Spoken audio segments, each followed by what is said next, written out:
Hello my viewers, ಎಲ್ಲರೂ ಹೇಗಿದ್ದೀರಾ? ಖಂಡಿತ ಎಲ್ಲರೂ ಚೆನ್ನಾಗಿದ್ದೀರಾ ಅಂದ್ಕೊಂಡಿದ್ದೀನಿ. ಇವತ್ತಿನ ವಿಡಿಯೋದಲ್ಲಿ ಉರುಬಾಡು ಮಾಡೋದು ಹೇಗೆ ಅಂತ ನಾನು ಯಾವ ರೀತಿ ಮಾಡ್ತೀನಿ ಅಂತ ಈ ವಿಡಿಯೋದಲ್ಲಿ ನೋಡ್ತೀರಾ. ಬನ್ನಿ ಸ್ಟಾರ್ಟ್ ಮಾಡೋಣ. ಏನೆಲ್ಲ ಆಯಿತು, ಏನು ಕತೆ, ಎಷ್ಟು ಚೆನ್ನಾಗಿದೆ, ಎಷ್ಟು ರುಚಿಯಾಗಿದೆಯಾ ಇಲ್ವಾ ಅಂತ, ಎಷ್ಟು ಫಜೀತಿ ಆಯಿತು ಇವತ್ತು ಅಂತ ಈ ವಿಡಿಯೋದಲ್ಲಿ ನೋಡ್ತೀರಾ. ನನ್ನ ಚಾನಲ್ನ ಇನ್ನೂ ಯಾರೆಲ್ಲ ಸಬ್ಸ್ಕ್ರೈಬ್ ಮಾಡಿಲ್ಲ ಸಬ್ಸ್ಕ್ರೈಬ್ ಮಾಡಿ. ವಿಡಿಯೋ ಇಷ್ಟ ಆಗಿದ್ರೆ ಲೈಕ್ ಕಮೆಂಟ್ ಶೇರ್. ಮೊದಲಿಗೆ ಇಲ್ಲಿ ಸಾಂಬಾರಿಗೆ ನಾವು ಏನೆಲ್ಲ ಐಟಮ್ಸ್ ಬೇಕು ಅಷ್ಟನ್ನು ಫ್ರೈ ಮಾಡಿ ಇಟ್ಕೊಂಡಿದ್ದೀನಿ. ಇದನ್ನು ತಣ್ಣಗಾಗಕ್ಕೆ ಬಿಟ್ಟಿದ್ದೀನಿ. ಶುಂಠಿ, ಬೆಳ್ಳುಳ್ಳಿ ಮತ್ತು ಈರುಳ್ಳಿ, ಟೊಮೆಟೊ, ಮೆಣಸಿನ್ಕಾಯಿ, ಕೊತ್ತಂಬರಿ, ಪುದೀನ, ಕಾಳುಮೆಣಸು ಇಷ್ಟು ಹಾಕ್ಕೊಂಡು ಚೆನ್ನಾಗಿ ಫ್ರೈ ಮಾಡ್ಕೊಂಡಿದ್ದೀನಿ ಲೋ ಫ್ಲೇಮಲ್ಲಿ. ಇದೆಲ್ಲ ಚೆನ್ನಾಗಿ ಆರಿದ ಮೇಲೆ ನೀವು ರುಬ್ಕೋತಾ ಇದ್ದೀನಿ. ನಾನು ರುಬ್ಕೋತಾ ಇದ್ದೀನಿ. ಇದ್ರ ಜೊತೆಲೇ ಅದು ರುಬ್ಕೊಳೋ ಟೈಮಲ್ಲಿ ನಾನಿಲ್ಲಿ ಚಿಕನ್ ಪೀಸ್ ಏನಿದೆ ಅದನ್ನು ಒಂದು ಪಾತ್ರೆ ಕುಕ್ಕರ್ಗೆ ಹಾಕ್ಕೊಂಡು ಅದನ್ನು ಎಣ್ಣೆ ಏನೂ ಹಾಕಿಲ್ಲ, ಸ್ವಲ್ಪನೂ ಅದನ್ನು ಹಾಕ್ಕೊಂಡು ಸ್ವಲ್ಪ ಅರಿಶಿನ ಪೌಡ್ರು, ಸ್ವಲ್ಪ ಉಪ್ಪು ಹಾಕ್ಬಿಟ್ಟು ಸ್ವಲ್ಪ ಫ್ರೈ ಮಾಡ್ಕೊತೀನಿ. ನಂತರ ನಾನು ರುಬ್ಕೊಂಡಿರೋ ಮಸಾಲಾನ ಇದಕ್ಕೆ ಹಾಕ್ತಾಯಿದ್ದೀನಿ. ಸೇಮ್ ಸಾಂಬಾರು ಯಾವ ರೀತಿ ಮಾಡ್ತೀವೋ ಅದೇ ಥರ ಮಾಡಿದ್ರೆ ಸಾಕು. ಈಗ ಸೇಮ್ ನಾನು ಕೂಡ ಅದೇ ಮಾಡ್ತಾಯಿದ್ದೀನಿ. ಈಗ ಒಂದು ರೌಂಡ್ ರುಬ್ಬಿದ ಮೇಲೆ ನಾನು ಇಲ್ಲಿ ಕಾಯಿ ಕೂಡ ಹಾಕಿಲ್ಲ. ಕಾಯಿ ಮತ್ತು ಧನಿಯಾ ಪೌಡ್ರು ಎರಡೂ ಯೂಸ್ ಮಾಡಿಲ್ಲ. ಇದು ಸೆಕೆಂಡ್ ರೌಂಡಲ್ಲಿ ನಾನು ಹಾಕ್ತೀನಿ. ಇದು ಮಾಡೋದು ಬೇರೆ ಥರ ಇರುತ್ತೆ. ಕೆಲವೊಂದು ಟೈಮು ನಾನು ಎರಡೂ ಕೂಡ ಒಟ್ಟಿಗೆ ಹಾಕ್ಬಿಟ್ಟು ಮಾಡ್ತೀನಿ ಸ್ವಲ್ಪ ಇದ್ದಾಗ. ಬಟ್ ಇದು ಟೇಸ್ಟು ಬೇರೆ ಬರುತ್ತೆ. ನೆಕ್ಸ್ಟ್ ಮಾಡ್ತೀನಲ್ವ ಫಸ್ಟು, ಅದನ್ನು ಬೇರೆ ಟೇಸ್ಟ್ ಬರುತ್ತೆ.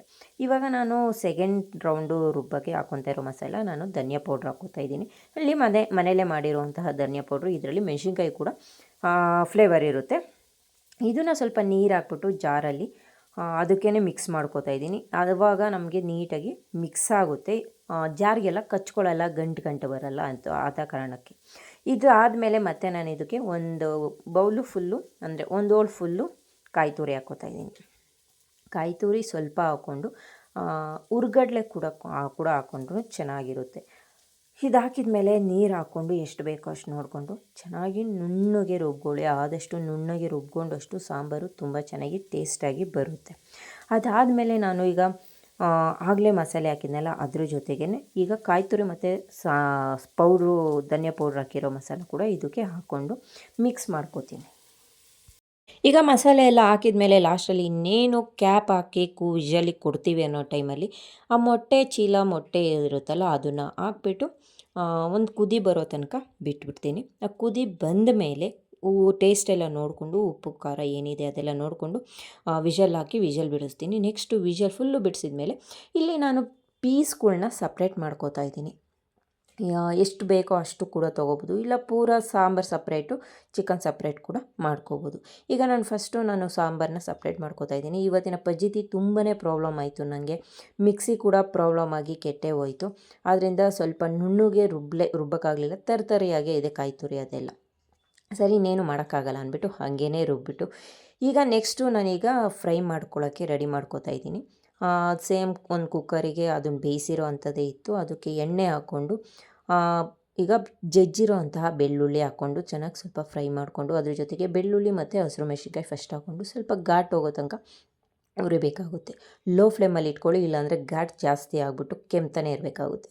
ಸರಿ, ಅದೆಲ್ಲ ಮಾಡಿಬಿಟ್ಟು ಮತ್ತು ಕ್ಯಾಪ್ಸಿಕಮ್ಮು, ಈರುಳ್ಳಿ ಇಷ್ಟು ಹಾಕ್ಕೊಂಡು ಸ್ವಲ್ಪ ಚೆನ್ನಾಗಿ ಫ್ರೈ ಮಾಡ್ಕೊಳ್ಳೋಣ. ಅದಾದ ನಂತರ ಸ್ವಲ್ಪ ನೀರು ಹಾಕ್ಕೋಬೇಕಾಗುತ್ತೆ. ಆ ನೀರು ಹಾಕ್ಕೊಂಡ್ರೂ ತೊಂದರೆ ಇಲ್ಲ. ಸಾಂಬಾರಲ್ಲಿ ಮೇಲಿಂದು ಎಣ್ಣೆ ಇರುತ್ತಲ್ವ, ಆ ಎಣ್ಣೆ ಹಾಕ್ಕೊಂಡ್ರೆ ಇನ್ನೂ ಚೆನ್ನಾಗಿ ಒಳ್ಳೆ ಟೇಸ್ಟ್ ಕೊಡುತ್ತೆ. ಸ್ವಲ್ಪ ಅದರದ್ದೇ ಸಾಂಬಾರದೇ ಪೌಡ್ರ್ ಹಾಕ್ಬಿಟ್ಟು ಸಾಂಬಾರು ಹಾಕ್ಬಿಟ್ಟು ಚೆನ್ನಾಗಿ ಮಿಕ್ಸ್ ಮಾಡಿ ಅದ್ರ ಜೊತೆಗೆ ಸ್ವಲ್ಪ ಗರಂ ಮಸಾಲ ಮತ್ತು ಖಾಲಿ ಧನಿಯಾ ಪೌಡ್ರು ಇಷ್ಟು ಹಾಕ್ಬಿಟ್ಟು ಒಂದು 4-5 ಸ್ಪೂನ್ ನೀರು ಹಾಕ್ಬಿಟ್ಟು ಚೆನ್ನಾಗಿ ಬೇಯೋಕ್ಕೆ ಬಿಡಿ. ಇಷ್ಟು ಆದಮೇಲೆ ನಾವು ಸಪ್ರೇಟ್ ಮಾಡ್ಕೊಂಡಿರೋವಂಥ ಚಿಕನ್ನ ಅದಕ್ಕೆ ಹಾಕ್ಕೊಂಡು ಚೆನ್ನಾಗಿ ಮಿಕ್ಸ್ ಮಾಡ್ಕೋಬೇಕಾಗುತ್ತೆ. ಈ ನೀರಿನಂಶ ಇರುತ್ತಲ್ಲ, ಈ ನೀರಿನಂಶ ಎಲ್ಲ ಚೆನ್ನಾಗಿ ಡ್ರೈ ಆಗೋತನಕ ನಾವು ಬಿಡಬೇಕಾಗುತ್ತೆ. ಚೆನ್ನಾಗಿ ಕೈ ಆಡಿಸಿ ನೀರಿನಂಶ ಎಲ್ಲ ಇಂಗೋ ತನಕ ಕೈ ಆಡಿಸಿ ಬಿಟ್ಟರೆ ಚೆನ್ನಾಗಿ ಅದೊಂಥರ ಊರುಬಾಡು ಅಂತ ಹೇಳ್ತಾರೆ, ತುಂಬಾ ಟೇಸ್ಟಿಯಾಗಿರುತ್ತೆ. ಈ ಕ್ಯಾಪ್ಸಿಕಮ್ಮು, ಈರುಳ್ಳಿ ಎಲ್ಲ ಆಫ್ ಬೇಯಿಂದಿರುತ್ತೆ ಅದು. ಸೊ ಫುಲ್ಲು ಬೇಯಿಸೋಕ್ಕೆ ಹೋಗಬೇಡಿ. ಟೊಮೆಟೊ ಕೂಡ ಹಾಕೋದು ಬೇಡ. ಇವಾಗ ಇದಕ್ಕೆ ಲಾಸ್ಟಲ್ಲಿ ನಾನು ನಿಂಬೆ ರಸ ಹಾಕ್ತಾಯಿದ್ದೀನಿ. ರುಚಿ ನೋಡಿಕೊಂಡು ಬೇಕು ಅಂದರೆ ಸ್ವಲ್ಪ ಉಪ್ಪು ಕೂಡ ಹಾಕ್ಕೋಬೋದು. ಅದಾದಮೇಲೆ ನಿಂಬೆ ರಸ ಫುಲ್ಲು ಹಾಕ್ಕೊಂಡು ಮತ್ತು ಇದಕ್ಕೆ ಕೊತ್ತಂಬರಿ ಸೊಪ್ಪು ಹಾಕ್ಕೊಂಡಿದ್ದೀನಿ. ನಾಟಿ ಸೊಪ್ಪಾಗಿ ಹಂಗೂ ಫ್ರೆಶಲ್ಲಿದ್ರಂತೂ ತುಂಬಾ ಚೆನ್ನಾಗಿರುತ್ತೆ. ನೋಡ್ತಾ ಇರ್ಬೋದು, ಈಗ ರೆಡಿ ಆಯ್ತು. ಇದು ತುಂಬಾ ಟೇಸ್ಟಿಯಾಗಿ ಬಂದಿತ್ತು. ಇದು ಸೈಡಲ್ಲಿ ಸಾಂಬಾರು. ನಾನು ಫುಲ್ಲು ಪೀಸ್ ತೊಗೊಂಡಿಲ್ಲ, ಸ್ವಲ್ಪ ಹಾಗೆ ಪೀಸ್ನ ಬಿಟ್ಬಿಟ್ಟು ಬೇರೆ ಮಾಡಿಕೊಂಡೆ. ಇದು ವಿಡಿಯೋ ನಿಮಗೆ ಇಷ್ಟ ಆಗಿದೆ ಅಂತ ನಾನು ಅನ್ಕೊತೀನಿ. Thank you so much.